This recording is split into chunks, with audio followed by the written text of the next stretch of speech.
highly potent cannabis is not being taken seriously enough by some liberal-minded parents. They'd rather see their teens smoke pot than drink alcohol. I know, that's what our sons say to me. It's much safer than alcohol.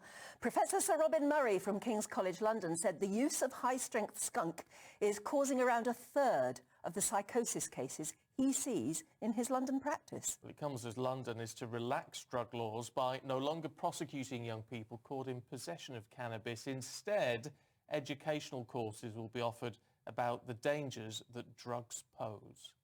Well, to discuss more of this, we're now joined by Peter Reynolds, who's an expert in the science, medicine, law and politics of cannabis. A very good morning to you. Good morning. Hello. Hi. I mean, I was saying it often comes up in family debates, even in my own house. My son said to me, you know, your generation drink more alcohol than ours. Cannabis is safe. What do you say to them? Oh, well, I mean, what you said at the beginning is absolutely correct. You know, I mean, it is, you can demonstrate that alcohol is a much more dangerous substance than cannabis. The problem really we have at the moment is that for the children, I mean, which is where the most vulnerability is, it's actually easier for them to get hold of cannabis than it is for them to get hold of alcohol. And that's because the government has taken responsibility for alcohol and regulated it and made sure it's only sold through licensed outlets where age limits are enforced. And if we want to protect our children, that's what we need to do with cannabis. You know, cannabis is not going away. Cannabis consumption is going up, not just in this country, but all over the world. And different policies are much more successful at minimising the harm of cannabis than the policy we have in the UK. The policy we have in the UK is backwards, and it's going further backwards. It's alarming the way that the present Conservative government is doubling down on sort of authoritarian prohibition, which has been proven not to work.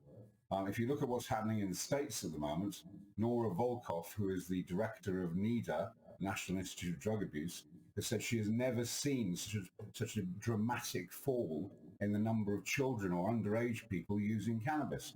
And that's because many of the states have legalized now and regulated. It's being brought under control. Forgive me for interrupting, but is that a valid point? I mean, there's so much concern about psychosis caused by a lot of this skunk cannabis that's about the really strong stuff. I mean, if it was regulated in this country, how do we know it would take the skunk off the market? Well, I don't think it would take the skunk off the market. And if you try to take anything off the market, what you do is you drive it underground. But I mean, you know, this is a very complex issue. And the research which you're referring to from Robin Murray and Marta DeForti is far from settled. I mean, it's very controversial. If you go to the Lancet, where their research has been published, you will find that there are, for every study they publish, there are 7 or 8 other studies which debunks their methods. But I mean, that's not to say that, you know, we shouldn't be doing all we can to protect children. And the problem is that our present drugs policy abandons control of the drugs market to gangsters. You were talking about gang crime just now.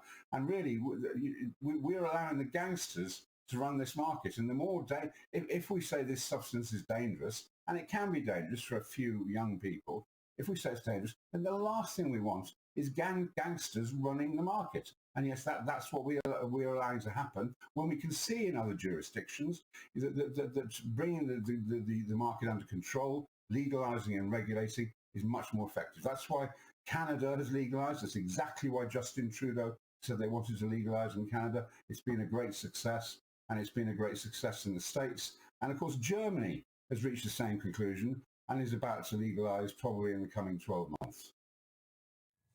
Do you think our government will ever have I was going to use the word courage, but will ever have the decision-making powers to actually do something similar to they have done in certain states in America and Canada?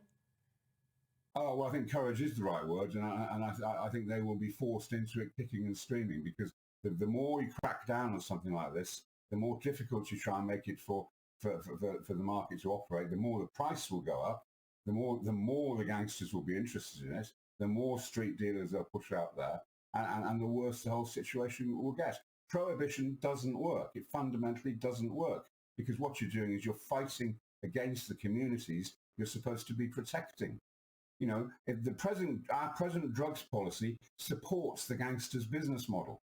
it's an extraordinary thing to say, but really Boris Johnson, Priti Patel, Kit Malthouse, the people in government who are responsible for this, they're on the same side as the gangsters. The gangsters want cannabis to remain illegal because that enables them to sell it to whoever they want to, whenever they want to, without any concern about quality. Well, forgive me, Peter. Forgive me, but if the prohibition model doesn't work and you say we need to legalise cannabis as a result, where does that leave things like cocaine and ecstasy and whatever else, methamphetamine? Well, I mean, ecstasy. I mean, it's been well established. You'll remember that Professor David Nutt, was sacked for telling the truth about the relative harms of ecstasy. And ecstasy is much safer than alcohol as well. When you come to things like cocaine and heroin, I agree, it becomes much more difficult. But, we have a regulated market in heroin now because some people get heroin on prescription. And really, again, the sensible way to deal with these things is by bringing in regulations. In every other market, every other activity in life, be it travel, be it motoring, where the government steps in and it does everything it can to minimize risk and reduce harm. But the extraordinary thing is in drugs, what government policy does is it maximizes harm. It pushes young people into the hands of gangsters. We need to be controlling the market, not letting gangsters control it. Okay, Peter, really good to talk to you this morning. Yeah. Thank you. And that's obviously one for your views as well. We'd love to hear from you. gbviews at gbnews.uk. Why can't I say it? You've nailed it. Thank You've you. nailed it.